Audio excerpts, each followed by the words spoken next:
Hello students, इस video lecture में आज हम सभी जो है मोनोपॉली मार्केट स्ट्रक्चर को समझेंगे। स्टार्ट करते हैं। तो चलिए देखिए, मोनोपॉली का बेसिकली मतलब क्या है। मोनो का मतलब है सिंगल, पॉली का मतलब है सिंगल सेलर आप कह सकते हैं। तो बेसिकली मोनोपॉली आपको दिखाता है कि एक सिंगल सेलर जो है मार्केट में होगा, सिंगल सेलर सिंगल प्रोड्यूसर, यानी कि वही उस गुड्स को बना रहा है और वही सेल कर रहा है और कोई उसके आसपास नहीं है जो उस गुड्स को क्या करता हो, सेल करता हो। तो basically monopoly market is a structure, there is a single seller, there is no close substitute. इसका दूसरा फीचर है, यहां पर इसका कोई क्लोज सब्सिट्यूट अवेलेबल नहीं होता है। जैसे कि आप देखते हैं कि आपके पास बहुत सारी कंपनीज हैं जहां पर आपके अलग अलग कंपनीज के सब्सिट्यूट मिल जाते हैं। लाइक लैपटॉप्स मार्केट में अगर आप बात करें, डेल है, एचपी है, लिनोवो है, सबके सब्सिट्यूट अवेलेबल हैं। बट कुछ ऐसे मार्केट की हम बात कर रहे हैं जहां पर उसका कोई क्लोज सब्सिट्यूट ना हो। जैसे इंडिया में आप कह सकते हैं जो रेलवेज चलती हैं, जो ऑपरेट करी जाती हैं, वो इंडियन रेलवेज के द्वारा ऑपरेट की जाती हैं और कोई कंपनी है ही नहीं। तो मींस उसका कोई क्लोज सब्सिट्यूट अवेलेबल नहीं है मार्केट के अंदर। ठीक है, तो ऐसी किसी भी कॉमोडिटी को आप जब प्रोड्यूस करते हैं जहां पर आपके पास कोई क्लोज सब्सिट्यूट नहीं होता और आप एक सिंगल सेलर होते हैं, तो आप उसको बात करते हैं कि वो आपका मोनोपोलिस्टिक और मोनोपोली मार्केट जो है स्ट्रक्चर क्रिएट हो रहा है। और यहां पर आपके पास एंट्री बैरियर्स होते हैं। एंट्री बैरियर्स होने का मतलब है कि मार्केट के अंदर आसानी से आप एंटर नहीं कर सकते। बिकॉज रीजन हो सकते हैं, बहुत सारे रीजन हो सकता है कि आपके पास कोई पेटेंट है, आपके पास कोई पेटेंट राइट है जिसकी वजह से आप ही उस गुड्स को बेच सकते हैं और कोई नहीं बेच सकता। आपने कोई ऐसा लाइसेंस लिया हुआ है जो आपके पास ही है और वो अब दोबारा इशू नहीं हो रहा है किसी और को, तो वो कोई और उसको नहीं बेच सकता। तो इस तरीके के कुछ एंटर बैरियर्स यहाँ पर होते हैं। ठीक है, तो आप बेसिकली 2 पॉइंट्स में हम यहाँ पर डिफाइन करेंगे। पहला, there must be a single seller और प्रोड्यूसर्स, है ना, प्रोड्यूसर और सेलर जो है सिंगल ही होगा, but product is there be monopoly किसी भी ऐसे मार्केट के अंदर। सेकंड कंडीशन आप कहेंगे कि जो आपके पास एसेंशियल फर्म्स हैं called monopolist, no close substitute, उनका कोई भी क्लोज सब्सिट्यूट अवेलेबल नहीं होता मार्केट के अंदर उस जैसा उसको बेचने वाले। ठीक है, और सिंगल फर्म इंडस्ट्री होती है, ये पूरी इंडस्ट्री सिंगल फर्म होती है, एक ही फर्म इसके अंदर पाई जाती है। और जो फर्म्स की डिमांड कर्व है वो इंडस्ट्री ही डिमांड कर्व होता है। ध्यान से समझिएगा, फर्म का डिमांड कर्व आपके पास, इंडस्ट्री का डिमांड कर्व, दोनों इक्वल होंगे। बट जब परफेक्ट कंपटीशन मार्केट पढ़ रहे थे वहां पर डिफरेंट था ये चीजें। ठीक है, तो अब नेक्स्ट अगर हम देखें कि किस तरीके से जो है आपके पास मोनोपोलिस्टिक मोनोपोली मार्केट जो है बनते हैं, तो रीजंस की अगर बात करूं तो रीजंस हो सकता है कि आपके पास कोई पेटेंट राइट है, आपके कोई इन्वायरमेंटल आपको कोई बेनिफिट मिला हुआ है। लाइक आप कह सकते हैं कि कुछ चीज़ें जो गर्मियों में जहाँ पर ज़्यादा गर्मी है वहाँ पर ही अच्छी उग सकती हैं, तो उनको वहाँ का वो इन्वायरमेंटल राइट मिल जाएगा। कुछ चीज़ें ज़्यादा सर्दी में ही अच्छी उग सकती हैं, प्रोड्यूस हो सकती हैं, तो उनको वहाँ का इन्वायरमेंटल राइट मिल जाएगा। जैसे ओपेक आपने इंडस्ट्री सुनी होगी, वो एक तरीके से आपके पास ऑयल पेट्रोलियम, गल्फ कंट्रीज में ही ऑयल ज़्यादा आप कर निकाल सकते हैं, माइन कर सकते हैं, तो वहाँ पर उनको एक राइट मिल जाता है। तो इस तरीके से अलग अलग इन्वायरमेंटल या पेटेंट्स के या लाइसेंसिंग के थ्रू जो है आपको राइट मिल जाता है, आप जो है एक मोनोपॉली मार्केट क्रिएट करने में कामयाब होते हैं। ठीक है, आगे चलते हैं और बात करते हैं इक्विलिब्रियम्स की। Equilibrium in the monopolist market. ठीक है, मोनोपॉली मार्केट बेसिकली तो वही सेम कंडीशन, आपके पास टीआर और टीसी जब इक्वल होंगे तो वहां पर इक्विलिब्रियम हो सकता है। शॉर्ट रन और में अभी हम शॉर्ट रन की बात करेंगे, तो एमआर एमसी इक्विलिब्रियम होता है और एमसी जब आपके पास उसका स्लोप ग्रेटर देन होता है एमआर से, तो आप वहां पर इक्विलिब्रियम देखते हैं। अभी हमने समझा भी था। ठीक है, तो कुछ आपके पास डायग्राम है, देखिए डायग्राम के थ्रू मैं आपको समझाता हूँ। ये डायग्राम अगर आप देखें तो यहाँ पर आपके पास short run marginal cost curve और short run average cost curve दिखाया हुआ है, एमआर एआर कर्व भी शो किया हुआ है। तो सबसे पहले मैं जो है एक अलग डायग्राम बनाकर आपको समझाता हूँ। ठीक है, तब आपको अच्छे से समझ में आएगा। तो ये रहा आपके पास,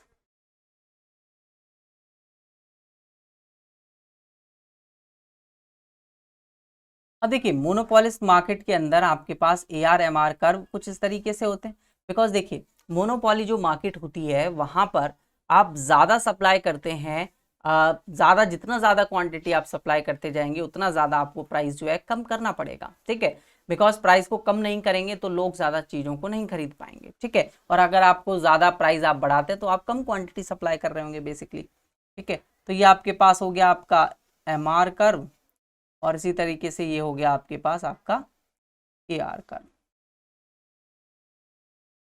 ठीक है, अब यहां से हम एम आर एम सी को पास थ्रू करवाएंगे, तो ये रहा आपका एम सी कर्व। ठीक है, तो ये एम सी कर्व पर आप इस पे पॉइंट पर देखें तो आपके पास यहाँ पर इक्विलिब्रियम आएगा, फर्म का भी इक्विलिब्रियम आएगा और इंडस्ट्री का भी, ठीक है। ये इक्विलिब्रियम पॉइंट है, ये P आपको प्राइस डिसाइड किया जा रहा है, ठीक है। इस प्राइस पर अगर आप देखें तो ये इक्विलिब्रियम है जहां पर MR MC आपके पास इक्वल है, MR MC के इक्वल है, और MC का जो स्लोप है वो इंक्रीजिंग भी है, और फर्म ने ये सारा का सारा प्रॉफिट जो है अर्न किया हुआ है। ये सभी का सभी पार्ट जो है प्रॉफिट में शो होगा, और इसके ऊपर वाला पार्ट जो है सभी जो है लॉस शो हो रहा होगा।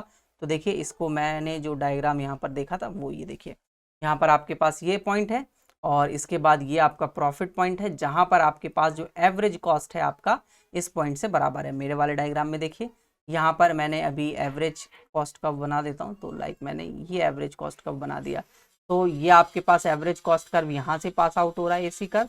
तो इस पॉइंट पर जहाँ पर ये इक्विलिब्रियम है, इक्विलिब्रियम आपके पास, सॉरी दोस्तों रुक जाइए, AC कर्व और इक्विलिब्रियम आपके पास यहाँ है, तो इस इक्विलिब्रियम पॉइंट पर आपके पास ये प्राइस से लेकर यहाँ तक आपके पास जो है ये आपका प्राइस ज़्यादा है यहाँ पर, और ये सारा का सारा पार्ट आपका प्रॉफिट शो हो रहा है। बिकॉज ये प्रॉफिट इसलिए शो हो रहा है क्योंकि आपके पास जो है प्राइस जो कि AR कर्व होता है, AR कर्व प्राइस होता है, तो प्राइस ज़्यादा है और आपकी एवरेज कॉस्ट जो है वो कम है, जिसकी वजह से आपको ये सारा का सारा पार्ट जो है प्रॉफिट के तौर पर देखने को मिल जा रहा है, ठीक है स्टूडेंट्स। तो ये वाला पार्ट हमारे पास प्रॉफिट है, ये आपको जो यहाँ पर शो हो रहा होगा। तो इस तरीके से शॉर्ट रन में यहाँ पर ये जो है इक्विलिब्रियम में होता है। अब हम बात कर लेते हैं कि किस तरीके से आपके पास super profit, super normal profit, इस तरीके की कंडीशंस जो हैं वो आती हैं। तो इस तरीके की कंडीशंस के लिए सबसे पहले मैंने आपको बताया हुआ है कि MR AR कर्व इक्विलिब्रियम में हो सकता है, TRTC से भी आप इसको ले सकते हैं। तो अभी हमने MR MC से कंडीशंस के थ्रू इस चीज को समझा। अब हम समझते हैं कि कैसे सुपर प्रॉफिट होगा, कि सुपर नॉर्मल प्रॉफिट होगा या नॉर्मल प्रॉफिट कब हो रहा होगा, ठीक है। ये अभी जो मैंने कंडीशन बताई ये तो नॉर्मल प्रॉफिट की कंडीशन है। तो अगर हम सुपर नॉर्मल प्रॉफिट की कंडीशंस के बारे में बात करें तो आपके पास लाइक मैंने ये डायग्राम बनाया, और यहाँ पर MR AR कर्व भी हम ड्रॉ कर लेते हैं, ठीक है। MR और ये आपका AR,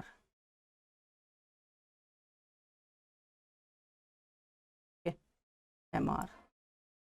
अब यहाँ से अगर आप MC कर्व को पास थ्रू करवाएं, ठीक है, और MC कर्व आपके पास ये गया, यहाँ पर आपको इक्विलिब्रियम पॉइंट मिल रहा है, ठीक है। इस इक्विलिब्रियम पॉइंट पे अब मैं एक AC कर्व ड्रॉ करता हूँ, तो ये एक आपके पास AC कर्व है, और जहाँ पर ये इक्विलिब्रियम आ रहा है, यहाँ पर इक्विलिब्रियम है, इससे ही आप सीधा ऊपर तक एक लाइन खींचेंगे, ये वाला पार्ट, तो यहाँ पर ये आपके पास AC यहाँ पर कवर अप हो पा रही है, बट आपके पास यहाँ पर जो अभी हमने प्रॉफिट देखा, ये देखिए पूरी एवरेज कॉस्ट आपकी कवर अप हो रही है यहाँ पर, ठीक है, और प्राइस जो मार्केट में आपको मिल रहा है वो मिल रहा है P। तो ये वाला सारा का सारा पार्ट आपका क्या हो गया, super normal profit, super normal profit.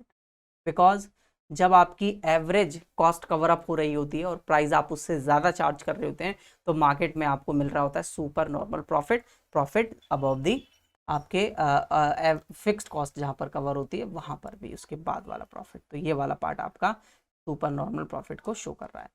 But अगर हम बात करें नॉर्मल प्रॉफिट की, ठीक है, नॉर्मल प्रॉफिट के लिए एक डायग्राम बनाते हैं।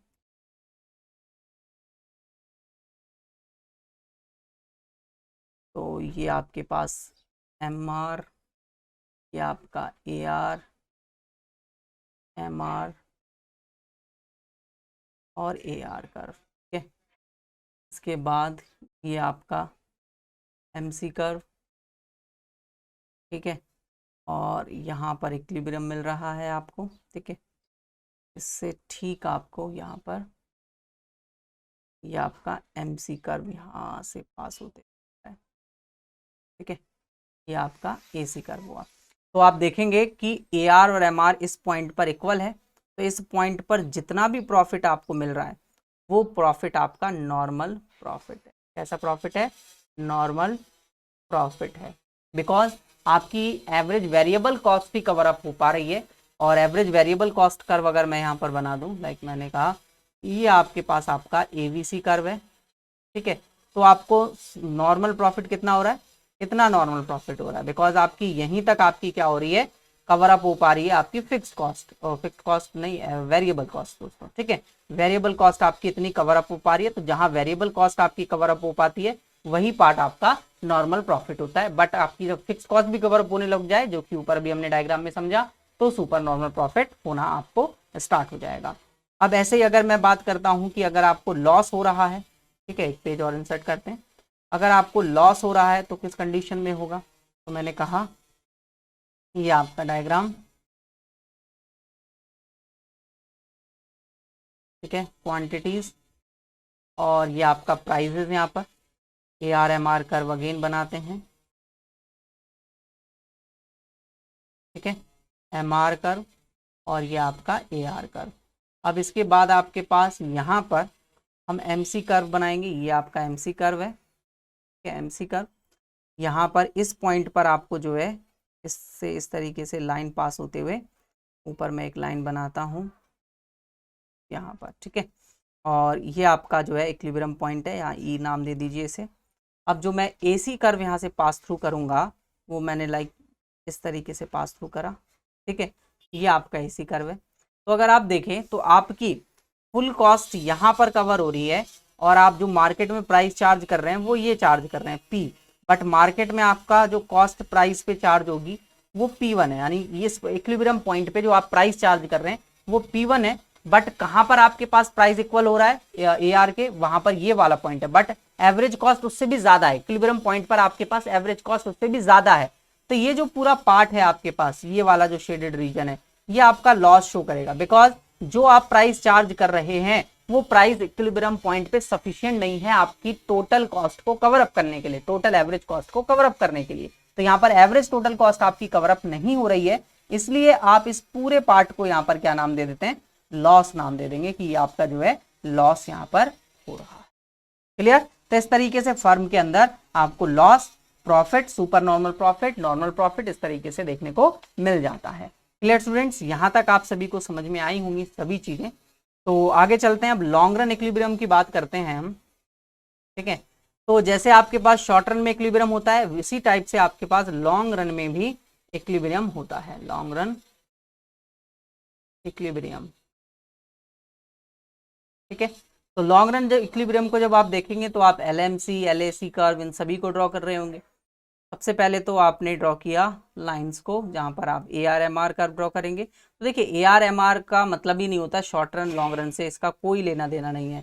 तो जिस तरीके से आपके पास ये बनते हैं स्टार्टिंग में शॉर्ट रन में, वैसे ही आपके पास ये लॉन्ग रन में भी बन रहे होते हैं। तो ये आपका MR हो गया, ये आपका AR हो गया। अब हम यहाँ पर जो कर्व बनाएंगे MC कर्व, वो LMC कर्व होगा, लॉन्ग रन के लिए मार्जिनल कॉस्ट कर्व होगा, इसलिए थोड़ा सा फ्लैटर मैंने इसको बनाया है, बिकॉज लॉन्ग रन में मार्जिनल कॉस्ट कर्व जो है थोड़े फ्लैट हो जाते हैं, ठीक है।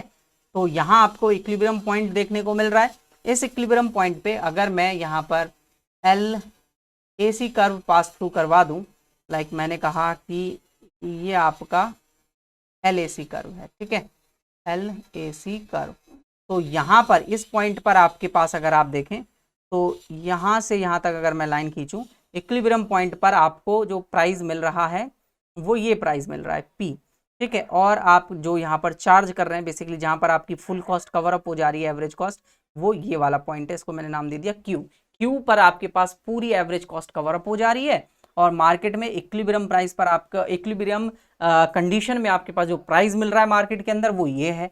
तो मीन्स मार्केट में आपके पास लॉन्ग रन इक्विलिब्रियम यही पॉइंट है सेम, और इस लॉन्ग रन इक्विलिब्रियम में ये वाला पार्ट आपको जो है प्रॉफिट मिल रहा है। और ये कैसा प्रॉफिट है बताओ, प्राइस अबव है, ज्यादा है आपके पास आपकी एवरेज कॉस्ट से, प्राइस ज्यादा है आपकी एवरेज कॉस्ट से, वो भी लॉन्ग रन एवरेज कॉस्ट से। तो मार्केट के अंदर आपको ये पार्ट जो मिल रहा है वो आपका सुपर नॉर्मल प्रॉफिट है। क्या है? Super normal profit.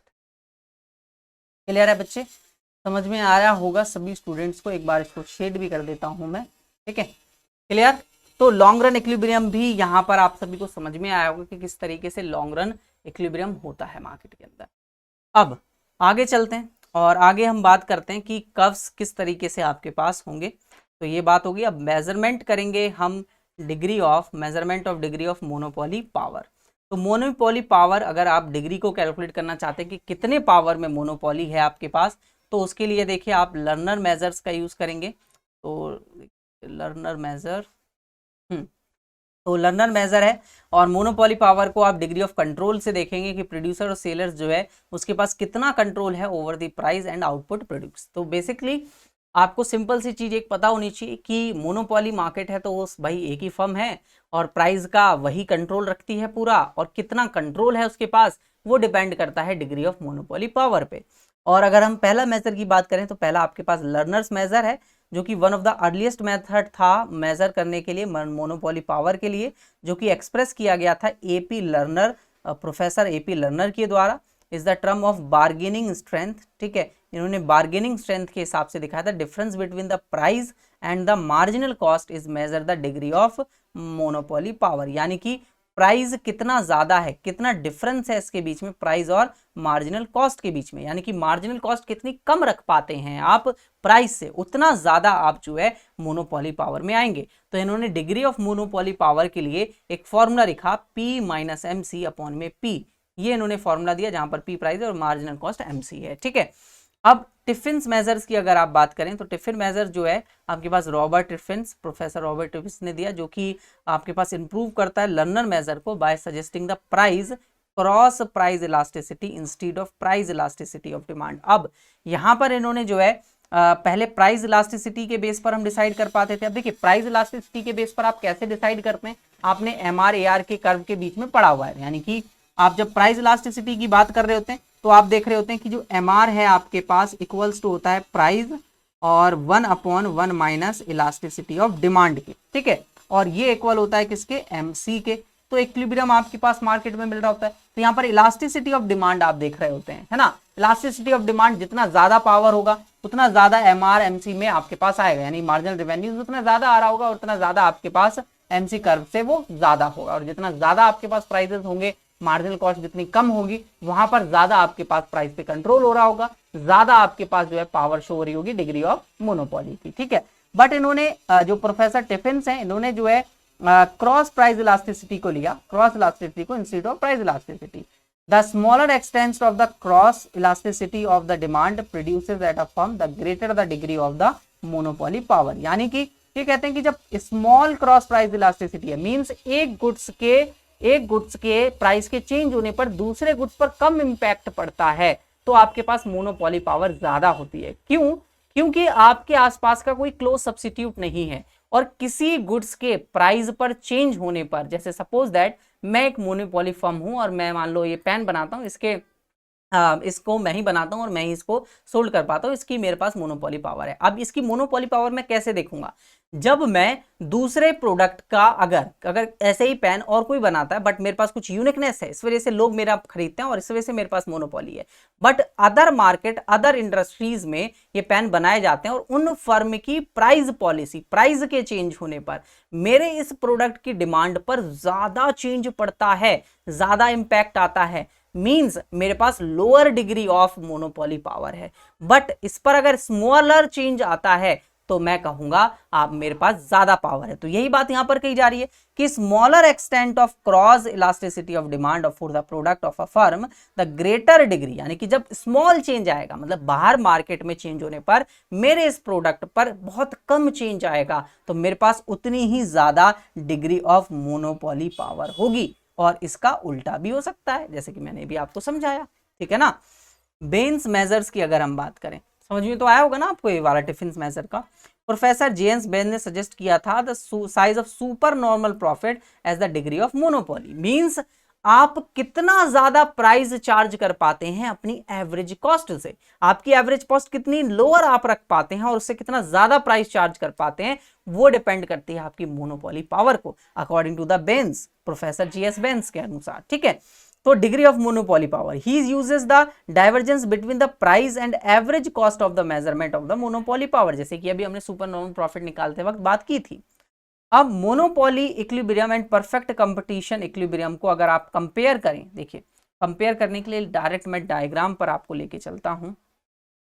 ठीक है, तो यहाँ पर एक सजेस्ट किया गया होगा डायग्राम। ठीक है, चलिए मैं यहाँ पर ड्रॉ कर देता हूँ डायग्राम। सिंपल अगर मैं कहूँ,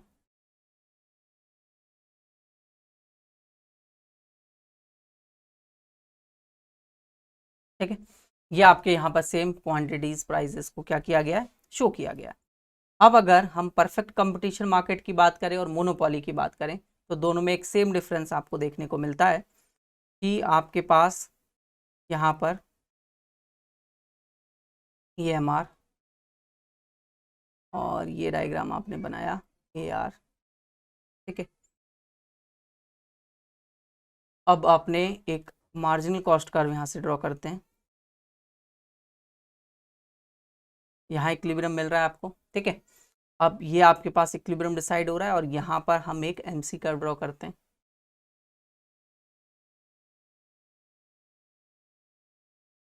थोड़ा सा गलत हो गया डायग्राम,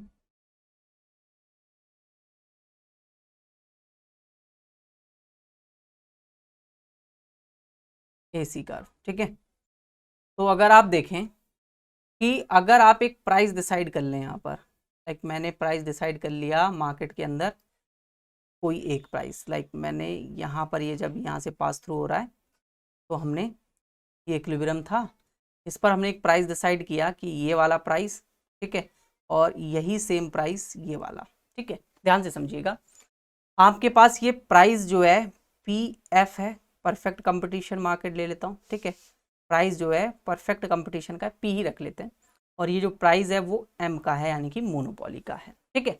अब अगर आप देखें मोनोपोली मार्केट के अंदर आपका इक्विलिब्रियम आएगा, उस इक्विलिब्रियम पर आप प्राइस चार्ज कर रहे होंगे PM के इक्वल, सिंपल। जब आप परफेक्ट कंपटीशन की बात कर रहे होंगे तो परफेक्ट कंपटीशन मार्केट में आप प्राइस चार्ज कर रहे हैं PP, जहां पर आप क्वांटिटी ये QM है और ये क्वांटिटी P के लिए है, परफेक्ट कंपटीशन मार्केट के लिए। अब बच्चे ना यहाँ पर आप कंफ्यूज मत होइएगा, हमने इसमें मिक्स किया है अपना परफेक्ट कंपटीशन वाला मार्केट वाला डायग्राम। आप बताइए परफेक्ट कंपटीशन मार्केट में फर्म्स कब इक्विलिब्रियम में होती है? फर्म वहां पर इक्विलिब्रियम में होती है जहां MR MC के इक्वल होता है। अब MR MC पर ही, इसी पॉइंट पर ही मैंने क्यों प्राइस कह रहा हूं, क्योंकि आपको पता होगा MR MC MR AR और प्राइस इक्वल होते हैं, तो उस इक्विलिब्रियम पॉइंट पर प्राइस भी उसके इक्वल होगा, तो ये प्राइस डिसाइड किया गया है। तो इस प्राइस पर आप इतनी क्वांटिटीज यानी QP क्वांटिटी को सप्लाई कर सकते हैं। बट आप अगर मोनोपोली में देखें तो आप मोनोपोली में केवल QM क्वांटिटीज को प्राइस PM पर आप क्या कर रहे हैं, सप्लाई कर रहे हैं। और अगर आपको इतनी ही क्वांटिटी सप्लाई करनी है तो आपको प्राइजेस को जो है ये और हाई करेंगे, मतलब प्राइजेस के लिए ये जो है और लोअर नीचे की तरफ आ रहे हैं, बट इतना लोअर प्राइसेस पर ये नहीं कर पाएंगे। इस प्राइस पर ये जो है इतनी क्वांटिटी को कभी भी सप्लाई नहीं कर पाएंगे। तो हम कह सकते हैं कि इतना डिफरेंस आपके पास ये जो पूरा पार्ट है ये डिफरेंस आता है मोनोपोली पावर और क्या कहते हैं परफेक्ट कंपटीशन मार्केट के अंदर, और प्राइस का भी यही सेम डिफरेंस रहता है, बिकॉज ये इनका प्राइस है और इनका प्राइस ये है, ये ज्यादा प्राइसेस चार्ज करते हैं, मतलब ज्यादा प्राइस है और क्वांटिटी इनकी कम है, ठीक है। तो ये आपको एक चीज देखने को मिलता है जो कि आप यहां से इसको जो है पढ़ सकते हैं स्टार्टिंग से। Under the perfect competition demand for the average revenue curve faces the individual firms perfectly elastic and horizontal straight line parallel, बिल्कुल सही कहा, of the x-axis, but under monopoly curve AR curves are faced by the following downward sloping to the right, downward sloping होता है, अभी हमने बनाया, MR is less than AR और level of output MR lies below the AR curve, अभी हमने देखा, ये अभी जब हम बनाते हैं तो MR नीचे बनाते हैं, AR ऊपर बनाते हैं, है ना। Both under perfect competition and monopoly, the firms in equilibrium at the level of the MC equals to the MR, but the perfect competition since MR equals to the AR और prices, यही चीज समझाई, MC were equal to the MR equilibrium point पे under the condition, ये वाला आपके पास perfect competition में ये condition लाई करती है, under the monopoly ये condition लाई करती है, जहाँ पर MR आपके पास less than होता है AR से, यानी कि आपके पास prices ज्यादा होते हैं marginal revenue से। Another significant difference too there whereas the perfect competitive firms in the long run equilibrium at a minimum point of the long run में minimum point पर आ रहे हो रहे हैं minimum average cost पर, और monopolistic firms जो है generally equilibrium at the level of output where average cost is still declining, average cost वहाँ पर उनकी क्या हो रही होती है, declining हो रही होती है, yet not reaching at a minimum point, वो minimum point पर नहीं होती, जैसे कि अभी इसमें डायग्राम पे आप देखें तो ये declining है, मतलब equilibrium point यहाँ आया, इस इक्विलिब्रियम पॉइंट पे डिक्लाइनिंग है, बट अब मिनिमम पॉइंट पे अचीव कहाँ हुई, इक्विलिब्रियम के बाद हुई, है ना, क्लियर है। Another important difference between monopoly equilibrium perfect competitive is that under monopoly prices higher and output is smaller, देखिए प्राइसेस ज्यादा है PM और क्वांटिटी कम है, बट अगर आप बात करते हैं under the perfect competition market, the two cases the same, मतलब यहाँ पर इसका उल्टा हो जाता है। Another difference between the two, there the under perfect competition market equilibrium possible when the margin cost is rising at the point of equilibrium, but monopoly equilibrium will be released whether the MC is rising, remaining constant और falling equilibrium। कहीं पर भी इसका जो है हो सकता है, वो कम हो ज्यादा हो, कहीं पे उससे कोई मतलब यहाँ पर नहीं देखने को मिलता। ठीक है। Another difference between monopoly and perfect competition is noted. A monopolistic can charge discriminatory prices to the goods, but operating under perfect competition can not. Perfect competition market में सिमिलर प्राइस चार्ज कर रहा होता है और monopoly में price discrimination किया जाता है। अब ये प्राइस डिस्क्रिमिनेशन कैसे किया जाता है? प्राइस डिस्क्रिमिनेशन का देखिए क्या होता है, मोनोपोली मार्केट में प्राइस डिस्क्रिमिनेशन देखने को मिलता है।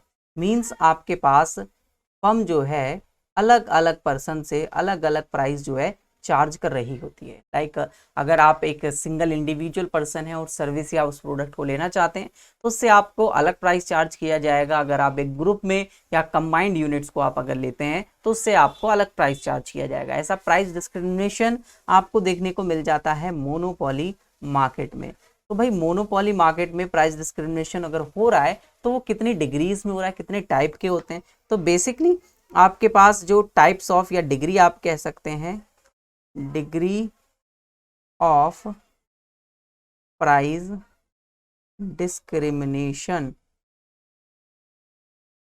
ठीक है, चलिए देखिए, तो सबसे पहले पहला degree, first degree price discrimination, और आप इसके साथ साथ इसको नोट भी कर सकते हैं, फर्स्ट डिग्री प्राइस डिस्क्रिमिनेशन। ठीक है,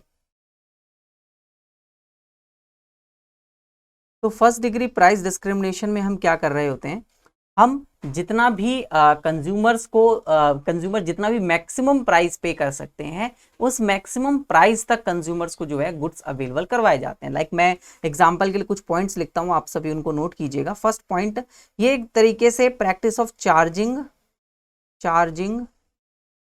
ईच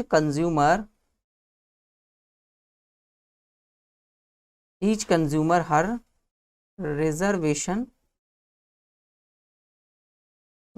प्राइसेस। ठीक है, हम इनसे रिजर्वेशन, इनका एक प्राइस जो ईच कंज्यूमर्स का है उसके हिसाब से डिसाइड कर रहे होते हैं। देखिए क्या होता है मार्केट के अंदर, आप देखते हैं कि कंज्यूमर जो है अलग अलग तरीके से अलग अलग कंज्यूमर अलग अलग प्राइस पे करने के लिए तैयार होता है सेम यूनिट्स के लिए। लाइक जैसे मैं कहता हूं कि 10 पेन अगर परचेज करने हैं आपको, तो 10 पेन परचेज करने के लिए लाइक एक कंज्यूमर हो सकता है जो कहे कि मैं उसके लिए 100 रुपये देने के लिए तैयार हूं, और दूसरा कंज्यूमर कहे 200 रुपये देने के लिए तैयार हूं, तीसरा कंज्यूमर 250 देने के लिए तैयार हो, चौथा कंज्यूमर 150 रुपये देने के लिए तैयार हो। तो आप देख सकते हैं इन सभी का मैक्सिमम प्राइस जो है अलग अलग है, तो हम वही रिजर्वेशन प्राइस जो है इनसे कैलकुलेट कर रहे होते हैं। तो बेसिकली रिजर्वेशन प्राइस क्या होता है? रिजर्वेशन प्राइस मैं यहां पर लिख देता हूं, कंज्यूमर, रुक जाइए, price which consumer willing to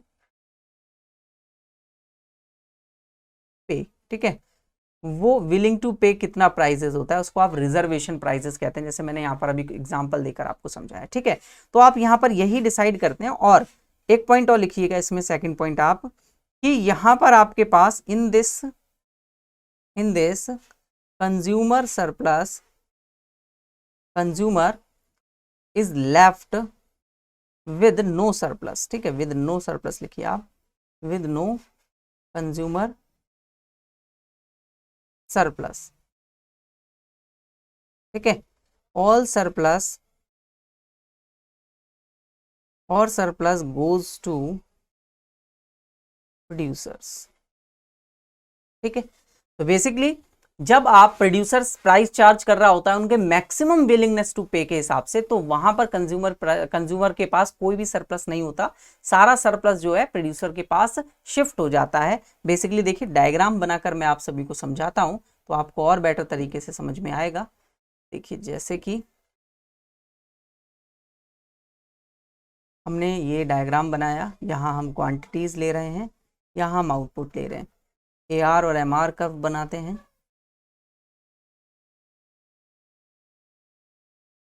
ठीक है, ये आपके पास MR कर्व है, ये आपका AR कर्व है। तो अगर आप यहाँ पर देखें प्राइस जो है वो मैंने कहा कि ये आपके पास एक प्राइस डिसाइड किया गया, PM आप कह सकते हैं प्राइस ऑफ मोनोपोली, ठीक है, जहाँ पर आपके पास QM आपको यहाँ पर डिनोट कर रहा है, ठीक है।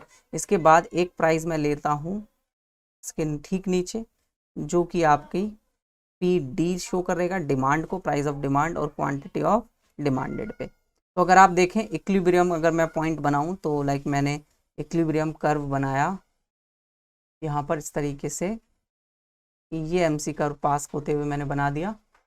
अब देखिए यहाँ पर इक्विलिब्रियम है जहाँ पर आपके पास MR इक्वल्स टू MC है। तो अगर आप यहाँ पर देखें जो मार्केट में प्राइस चार्ज हो रहा है मोनोपोली मार्केट में वो ये है, ठीक है, तो ये सारा है और उसकी डिमांड इतनी की जा रही है, तो मींस आप उससे ज्यादा ही प्राइस, मतलब ये प्राइस बेसिकली यहाँ पर ये चाहता है, डिमांड कर रहा है इतने प्राइस पे, बट हम उसे चार्ज कर रहे हैं PM प्राइस, तो बेसिकली हम मैक्सिमम प्राइस उससे ज्यादा चार्ज कर रहे हैं। अगर प्राइस ज्यादा चार्ज कर रहे हैं अलग अलग कंज्यूमर से, अलग अलग प्राइस जो है उनके मैक्सिमम प्राइस के अकॉर्डिंग ये डायग्राम बनेगा और वहां पर ये जो है आप देखेंगे तो आपके पास मार्केट के अंदर ना कुछ एडिशनल प्रॉफिट आएगा। तो वो एडिशनल प्रॉफिट कितना होगा, वो एडिशनल प्रॉफिट इस पूरा ये जो अभी हमने डायग्राम बनाया, सॉरी दोस्तों रुक जाइए थोड़ा सा नीचे आ गया, ये जो आपके पास MC कर्व है इसके नीचे नीचे का ये जो पूरा एरिया आपके पास बन रहा है, ये वाला पार्ट सारा का सारा एडिशनल प्रॉफिट शो होगा। क्या है ये, एडिशनल प्रॉफिट। बिकॉज देखिए क्या हुआ कि आपके पास यहां पर फर्म चार्ज कर रही है सिंगल पॉइंट पर PM प्राइजेस, ठीक है, PM प्राइस यहां पर क्या हो रहा है, चार्ज हो रहा है, जहां पर MR MC आपके पास इक्वल है। बट वेरिएबल प्रॉफिट अगर आप देखें producer surplus area of the MC curve ये आपके पास ऊपर का एरिया, ठीक है, एंड MR, और ये आपके पास ये पूरा शो हो रहा है and each buyers is charge her reservation prices, और उसके रिजर्वेशन के प्राइजेस के हिसाब से अगर आप देखें तो AR और MR, जहां पर AR अगर आप देखें MR के इक्वल आ रहा है यहाँ पर आपके पास, ठीक है, इस वाले पॉइंट पर MC यहाँ पर जहां से कट करते हुए जा रहा है, ये ना थोड़ा सा मेरा कर्व इधर से इधर हो गया, मुझे इसको ना इस टाइप से यहाँ पर बनाना चाहिए था ये, ठीक है, मैं इसको यहाँ से लेकर जा रहा हूँ ताकि ये बिल्कुल एग्जैक्ट इसी पॉइंट पर कट करे MC कर्व, ठीक है। तो आप देख सकते हैं बिल्कुल सेम प्राइस जो MR AR है वो इक्वल है, बिकॉज इस पॉइंट पर MC MR के इक्वल आप कह रहे हैं और यहाँ पर ये पूरा एरिया कंज्यूमर के लिए आपने छोड़ दिया है, तो QD क्वांटिटी वहां पर क्या की जा रही है, सप्लाई की जा रही है, और प्राइस वहां पर इतना हायर चार्ज करा जा रहा है। तो अगर आप देखें तो ऑलमोस्ट नेवर पॉसिबल है कि फर्म जो है अपने रिजर्वेशन प्राइस के अकॉर्डिंग जो है हर किसी कंज्यूमर के लिए डायग्राम बनाए, ऐसा तो करना फर्म के लिए थोड़ा सा इम्पॉसिबल काम हो जाएगा। इसलिए जो है ये मतलब ये जो फर्स्ट डिग्री है ये थोड़ा इम्पॉसिबल सा रियल लाइफ में लगता है, बिकॉज क्योंकि यहां पर अगर आप देखें ये डायग्राम मैंने आपको समझाया, अब ये डायग्राम क्या हर कंज्यूमर के लिए मोनोपोली मार्केट बनाएगी और देखेगी कि हर कंज्यूमर का बिहेवियर कैसा है, कितना मैक्सिमम विलिंगनेस टू पे है, तो वहां पर थोड़ा सा मुश्किल हो जाता है। बट मैंने आपको बताया कि first degree of price discrimination में हम क्या करते हैं, हम चेक करते हैं कि कंज्यूमर का मैक्सिमम विलिंगनेस टू पे क्या है, बेसिकली उसका रिजर्वेशन प्राइस चेक करते हैं और रिजर्वेशन प्राइस ही maximum willingness to pay price होता है, और इस प्राइस पर आपके पास कंज्यूमर के पास कोई भी सरप्लस लेफ्ट नहीं रहता, सारा कंज्यूमर सरप्लस जो है प्रोड्यूसर के पास शिफ्ट हो जाता है, प्रोड्यूसर ही सारा सरप्लस जो है अपने पास कैप्चर कर लेता है, जो कि ये एडिशनल प्रॉफिट जो कि अभी मैंने यहाँ पर ये शेडेड पार्ट दिखाया इससे शो हो रहा है। अब अगर हम बात करते हैं second degree of price discrimination की, ठीक है, तो सेकेंड लिखिए, second degree of price discrimination, basically इसमें हम क्या करेंगे, इसमें ना सभी कंज्यूमर्स को हम कुछ ब्लॉक्स में कन्वर्ट कर देंगे। ब्लॉक्स में कन्वर्ट करने का मतलब है कि मैं कह दूंगा कि भाई इतना अगर आप क्वांटिटी लेते हैं तो इतना प्राइस, इतना क्वांटिटी तो इतना प्राइस, इतना क्वांटिटी तो इतना प्राइस। मींस यहां पर हम जो है इस वाले को हम कहते हैं नॉन लीनियर, बेसिकली इसको आप जो है इस वाले केस को नॉन लीनियर प्राइसिंग भी के नाम से भी जानेंगे, ठीक है। नॉन लीनियर प्राइसिंग नाम से ही पता चल रहा है कि जो प्राइसिंग होगी वो हर किसी के लिए सेम नहीं रहेगी, अलग अलग रहेगी, ठीक है। तो यहां पर आप जो है हर किसी के लिए अलग अलग प्राइसेस जो है चार्ज कर रहे होंगे, कांस्टेंट प्राइस नहीं होगा, डिफरेंट प्राइस होगा, different price at different quantities, ठीक है, डिफरेंट क्वांटिटीज के लिए डिफरेंट प्राइसेस चार्ज किए जाएंगे। क्लियर है। अब यहां पर डिफरेंट क्वांटिटी के लिए डिफरेंट प्राइसेस चार्ज किए जा सकते हैं। एग्जांपल के तौर पर आप कह सकते हैं, एग्जांपल्स के तौर पर, एग्जांपल्स चाहिए, एग्जाम्पल के तौर पर आपके पास जो है इलेक्ट्रिसिटी चार्जेस, ठीक है, इलेक्ट्रिसिटी चार्जेस आपका इसका एग्जाम्पल बन जाएगा। इसी तरीके से आप देखते हैं इलेक्ट्रिसिटी चार्जेस में सिंगल यूनिट के लिए, single unit of a product for 100 units but a box containing 4 units for 350 units, 350 rupees, ठीक है। तो आप देख सकते हैं क्या बोला इसने, इसने कह दिया कि भाई इलेक्ट्रिसिटी चार्ज बोर्ड ऐसे कर सकता है कि भाई एक सिंगल यूनिट के लिए हम आपसे 100 रुपये चार्ज कर रहे होंगे, बट अगर आप जो है चार एक बॉक्स लेते हैं, हमारा एक पूरा पैकेज जहां पर 4 यूनिट्स आपको मिल रही होंगी, तो हम वहां पर आपको 350 रुपये चार्ज कर लेंगे। बेसिकली ये वाला जो प्राइस डिस्क्रिमिनेशन है वो शो कर रहा है कि भाई जैसे इलेक्ट्रिसिटी बोर्ड में भी आप देखते हैं कि जो अगर आप डोमेस्टिक पर्पस के लिए मीटर लगाते हैं, है ना, डोमेस्टिक पर्पस के लिए आप अगर इलेक्ट्रिसिटी बोर्ड से मीटर लगवा रहे हैं तो वहां पर वो फिक्स चार्जेस लेते हैं, लाइक मान लेते हैं 180 रुपए के आसपास फिक्स चार्जेस रुपए लिया जाता है, और अलग अलग स्टेट में अलग अलग होता है, ठीक है। अब अगर आप कमर्शियल पर्पस के लिए लगा रहे हैं, मतलब आप दुकान वगैरह में इलेक्ट्रिसिटी को यूज करने वाले कमर्शियल पर्पस के लिए, तो वहां पर फिक्स चार्जेस 250 रुपए से 280 रुपए तक लिए जाते हैं। तो ये आप देख सकते हैं कि अलग अलग कंज्यूमर से हम लोग अलग अलग प्राइजेस क्या कर रहे हैं, चार्जेस कर रहे हैं। ऐसे मोनोपोली मार्केट के अंदर ये अलग अलग कर सकता है। देखिए जैसे कि मैंने कहा, डायग्राम बनाकर मैं आपको इसको भी समझाता हूं। तो यहां पर आपके पास अलग अलग हमें प्राइसिंग लेनी है, तो मैंने ये ले लिया, ठीक है। अब यहाँ पर हम सबसे पहले MR और AR कर्व ड्रॉ कर लेते हैं,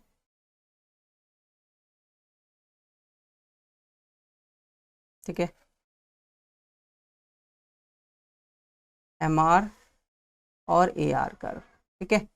अब यहाँ पर आपके पास अगर मैं कुछ डायग्राम बनाऊं और यहाँ पर कुछ प्राइसिंग डिसाइड करूं, लाइक मैंने कहा कि मैंने एक प्राइस डिसाइड किया P1, ठीक है। P1 प्राइस पर मैं Q1 क्वांटिटीज को सेल करूंगा। मैंने प्राइस डिसाइड किया P2, ठीक है, P2 प्राइस, और P2 पर मैं Q2 क्वांटिटी को सप्लाई कर रहा हूँ, और P3 प्राइस मैंने डिसाइड किया, और P3 प्राइस पर ये थोड़ा ना इक्वल नहीं बन रहा है आपके पास, आप अगर स्केल वगैरह से बनाएंगे तो बिल्कुल सीधा बन रहा होगा, ठीक है। इतना चार्ज करूंगा। तो अगर आप यहाँ पर देखें तो आपके पास यहाँ पर अलग अलग प्राइजेस के लिए अलग अलग ब्लॉक्स बनाए हुए, जैसे ये आपके पास एक ब्लॉक है, ये आपका फर्स्ट ब्लॉक हो गया, ठीक है। यहाँ पर मैं अलग प्राइस चार्ज कर रहा हूँ, ये अलग ब्लॉक हो गया जहाँ पर मैं कुछ अलग प्राइस चार्ज कर रहा हूँ, सेकंड ब्लॉक नाम दे सकते हैं। ये आपके पास एक और ब्लॉक हो गया, ऐसे आप थर्ड ब्लॉक नाम दे सकते हैं। तो इस तरीके से मैंने ब्लॉक्स बनाए हुए हैं, उन ब्लॉक्स के अकॉर्डिंग जो है मैं कंज्यूमर से प्राइसेस क्या कर रहा हूँ, मार्केट में चार्ज कर रहा हूँ। तो अलग अलग प्राइसेस अलग अलग हिसाब से जो है चार्ज किया जा रहा है। तो अगर आप इसमें यहाँ पर MCAC कर्व बनाएं तो बेसिकली MC कर्व कुछ इस तरीके से आपका डाउनवर्ड स्लोपिंग का बनेगा, इस तरीके से, ठीक है। बिकॉज आप अलग अलग प्राइसेस चार्ज कर रहे हैं तो आपकी कॉस्ट भी कम होते हुए जाएगी जितने जितने ज़्यादा कंज्यूमर्स आप लेंगे। और आपका AC कर्व भी यहाँ पर इस पॉइंट से लास्ट ब्लॉक से पास होते हुए जाएगा, जहां पर आप मैक्सिमम इतना प्राइस जो है मिनिमम इतना चार्ज कर सकते हैं, बिकॉज इससे फिर आपकी कॉस्ट जो है कवर अप नहीं होगी। तो ये इस तरीके से आप जो है ब्लॉक्स बनाकर प्राइस डिस्क्रिमिनेशन किया जा सकता है। थर्ड टाइप के डिस्क्रिमिनेशन की अगर हम बात करें तो वो थोड़ा सा अलग डिस्क्रिमिनेशन हो जाता है, जहां पर हम कंज्यूमर्स को उनके ब्लॉक्स में कन्वर्ट कर रहे थे, यहाँ पर अब हम उनकी क्वांटिटीज के हिसाब से देखेंगे, मतलब उनको ग्रुप में कन्वर्ट करने के बाद हम देखेंगे कंज्यूमर कितना विलिंगनेस टू पे है। लाइक देखिए जैसे कि मैंने कहा कि हमारे पास अगर प्राइस चार्ज किया जा रहा है, जैसे सपोज दैट ग्रुप में डिवाइड किया मैंने, थर्ड डिग्री पहले लिख लीजिए आप सभी, third degree of price discrimination,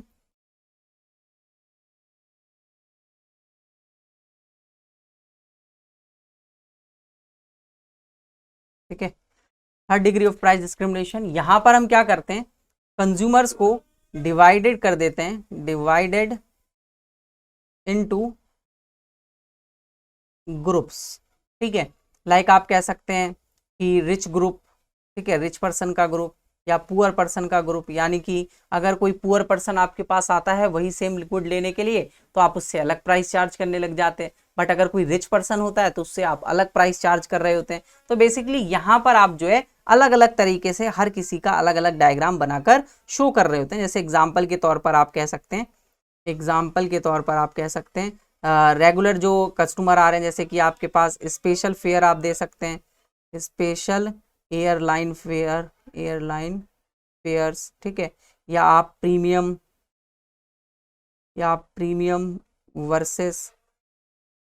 versus non premium के बीच में कैटेगरी रख सकते हैं, नॉन प्रीमियम, ठीक है, या नॉन प्रीमियम लिख कर के ब्रांड में आप ऐसा कर सकते हैं, ठीक है, और भी अदर किसी भी चीज़ों में किया जा सकता है। अब देखिए डायग्राम बनाकर अगर हमें इसको आपको समझाऊं,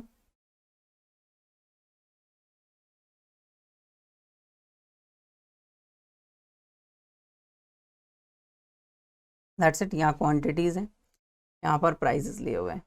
अब यहाँ पर आपके पास ना हर किसी के लिए अलग अलग MR AR जो है बनेगा। देखिए जैसे कि मैंने एक प्राइस डिसाइड किया कि ये प्राइस अगर मैं चार्ज करता हूँ, ये प्राइस अगर चार्ज करता हूँ तो इतनी क्वांटिटी जो है मार्केट में जाएगी P1 प्राइस पर, और P2 प्राइस अगर मैं चार्ज करता हूँ तो इतनी क्वांटिटी, अभी जैसा कि हमने समझा था, ठीक है। पिछले वाले में क्या था, हम अलग कंज्यूमर्स को ब्लॉक्स में कन्वर्ट कर रहे थे, यहाँ पर हम उनको उनके हिसाब से दे रहे हैं, उनके प्रीमियम नॉन प्रीमियमनेस के हिसाब से, ठीक है। तो दोनों में डिफरेंस है, अलग अलग डिफरेंस है, क्लियर है यहाँ तक। इसके बाद ऐसे ही मैं कह सकता हूँ कि एक आपके पास यहाँ पर QT डिमांड है, ठीक है, टोटल डिमांड को शो करेगा दोनों की, और बेसिकली टोटल क्वांटिटी को, तो जहाँ पर आपके पास MC equals to MR2 equals to MR1 के बराबर होगा, है ना। तो अगर आप यहाँ से देखें, कुछ चीज़ों को ध्यान से समझिएगा आप सभी, अगर मैं यहाँ से MR AR कर्व को ड्रॉ करूँ तो आपके पास MR टोटल कर्व क्या होगा और MR AR कर्व क्या होगा। इस पॉइंट पर अगर आप देखें, इस पॉइंट पर हम इस तरीके से एक MR1 कर्व पास आउट कर रहे हैं, MR1 कर्व, ठीक है। अगर MR2 कर्व मैं इस पॉइंट से इस तरीके से यहाँ से पास आउट करूँ, देखिए जैसे कि MR2 यहाँ पर प्राइस आपके कुछ है, तो इस पर मैंने यहाँ पर इस तरीके से MR2 कर्व जो है पास थ्रू किया, ठीक है। और इन्हीं के अप्रॉक्सीमेटली आपके पास AR कर्व भी पैरेलली जा रहे होंगे, जैसे कि ये वाला आपके पास MR कर्व है, तो इस बार पैरेलली ना जाकर थोड़ा मतलब ऊपर से स्टार्ट हुए होंगे, और इस तरीके से आपके पास यहाँ पर AR1 कर्व गया होगा, और इसी तरीके से अगर आप देखें तो यहाँ पर MR2 के लिए AR2 कर्व उसके एक इसी ठीक पॉइंट से गया होगा, यहाँ पर AR2 से, ठीक है। और ये थोड़ा ऊपर से स्टार्ट हुआ होगा ना, तो मेरे पास ऊपर जगह नहीं है, ऊपर मैंने बनाया नहीं है, इस वजह से मैंने करा, ठीक है। तो आप देखें तो दोनों में डिफरेंस है, मतलब एक कंज्यूमर से तो हम ज्यादा प्राइस चार्ज कर रहे हैं, एक से कम प्राइस चार्ज कर रहे हैं, दोनों में डिफरेंस नजर आया। और अगर आप देखें तो बेसिकली आपका जो टोटल मार्जिनल कॉस्ट कर्व है, यानी कि आपका टोटल MC कर्व है, वो MR कर्व को कहीं ना कहीं पुट डाउन करेगा किसी पॉइंट पे, तो वो उस पॉइंट पे पुट डाउन करेगा जहां पर MRT बेसिकली, यहाँ से अगर आप देखें तो यहाँ से आपके पास इस प्राइस पे आपके पास यहाँ से जो है स्टार्ट हुआ होगा, तो ये आपका एक MR कर्व हुआ स्टार्टिंग का, और ये आपके स्टार्टिंग वाले के लिए ले लिया, और दूसरे वाले के लिए आपने ये वाला ले लिया, ठीक है। तो दूसरे वाले के लिए यहाँ से पास आउट हुआ ये, और यहाँ से पास आउट होते हुए अपने ये आपका MR कर्व आ गया टोटल वाला, ठीक है। MRT आपने कहा, ये total marginal cost revenue curve है। अब इसी पॉइंट से, यानी इसी कर्व के इसी पॉइंट से आपके पास यहाँ पर MC कर्व आप क्या करवाएंगे, पास थ्रू करवाएंगे, तो ये आपके पास आपका MC कर्व यहाँ पर हुआ। तो इस E1 पॉइंट पर आपको इक्विलिब्रियम देखने को मिल रहा है, ये E2 पॉइंट आपने नाम दिया था, ये E3 पॉइंट आपने नाम दिया था, अलग अलग प्राइजेस के लिए अलग अलग आपने लिया होता। तो यहाँ पर आपके पास इस प्राइस पर मार्जिनल कॉस्ट, मार्जिनल रेवेन्यू 2 और मार्जिनल रेवेन्यू 1 के इक्वल आ रही है, दोनों को मिलाकर ही ये कर्व बनाया गया। तो ये इस तरीके से हम जो है अगर ब्लॉक्स, बेसिकली ब्लॉक्स में हमने पिछले वाले में कन्वर्ट किया था, और यहाँ पर हम बेसिकली उनको कन्वर्ट कर दे रहे हैं उनकी प्रीमियमनेस के अकॉर्डिंग, या अलग अलग हमने कैटेगरीज बनाई हुई है, उन अलग अलग कैटेगरीज के हिसाब से हमने कंज्यूमर्स को डिवाइड किया हुआ है। क्लियर स्टूडेंट्स, यहाँ तक आप सभी को समझ में आया होगा। अब देखिए नेक्स्ट टॉपिक आपके पास जो स्टार्ट होता है, नेक्स्ट टॉपिक इंसर्ट करते हैं एक पेज, ठीक है। तो नेक्स्ट टॉपिक जो आपके पास होगा वो होगा मल्टी प्लांट। अगर आप मल्टी प्लांट मोनोपॉली हैं तो वहां पर किस तरीके से आपके पास डायग्राम बनेगा, ठीक है। तो आप सभी टॉपिक डालिए मल्टी प्लांट